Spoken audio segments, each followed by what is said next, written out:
All right, what is going on, guys? Going to go over this Cornell versus Columbia matchup. Cornell on the road, 13-point favorite at Columbia, January 16th, MLK Day at noon. Real quick, though, I know it's been pretty much exclusively UFC to this point, but I do want to start working in some college basketball. I'm thinking maybe 1 or 2 days a week. I just decided to do this on the fly today. I've had ideas to make videos when I see picks that I like, but I mean, as you can see, I got some insane production value here, but yeah, I figured I would do it today. But yeah, I do want to start working in maybe 1 or 2 videos a week, maybe 1 or 2 picks a day if on the days I pick. I definitely want to make Saturday one of them when you got a big slate.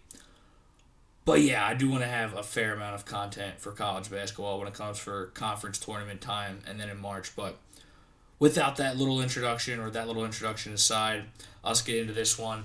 Cornell over their last five, looking good. Last weekend, I believe they're a 3 point favorite against Princeton.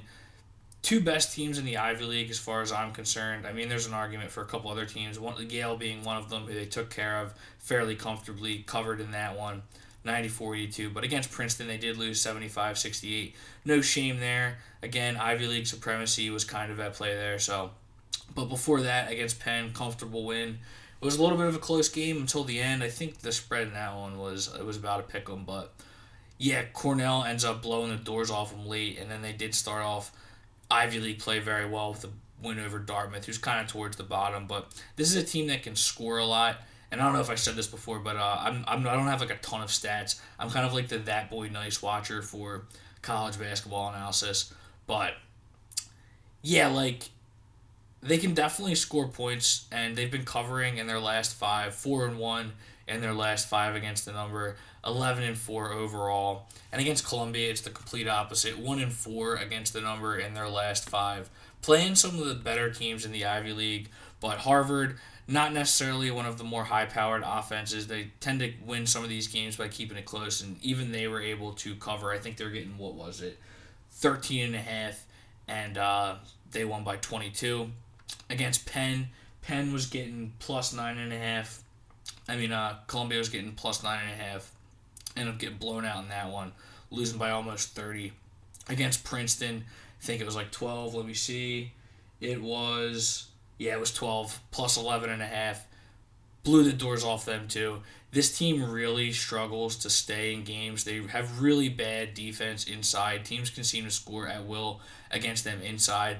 They do have decent 3 point shooting that can keep them in some of these games, but they've just been getting run off the floor recently. Columbia has long been kind of like the bottom feeder team of the Ivy League, for lack of a better term. Last NCAA tournament appearance was 1968. So it's another tough season for Columbia. It's been tough of late, and I do like Cornell minus 13. I think the number is a little bit charitable. I'm trying to see what I'm missing here because I think that these teams are just on polar opposites. I know conference games you always gotta watch. They can always be competitive, but Columbia's season is already in the toilet. It doesn't look like it's going to improve. Cornell, on the other hand, looking very good. Only lost to the top of the cream of the crop of the Ivy League, and their last other two losses in the last like month or so where it was at Syracuse, and I believe a game against Miami as well. It was another ACC team. So yeah, this team. I mean, Cornell's looking good. Columbia's looking terrible. I definitely like Cornell minus 13. I did bet it, and I also put it in a parlay. So yeah, guys, I will try to have more college basketball action. I'm thinking Saturday is definitely gonna be one of those days. Maybe pick another day, and I might make another video for tomorrow, but we'll see. So thanks for watching. Be sure to subscribe and take it easy.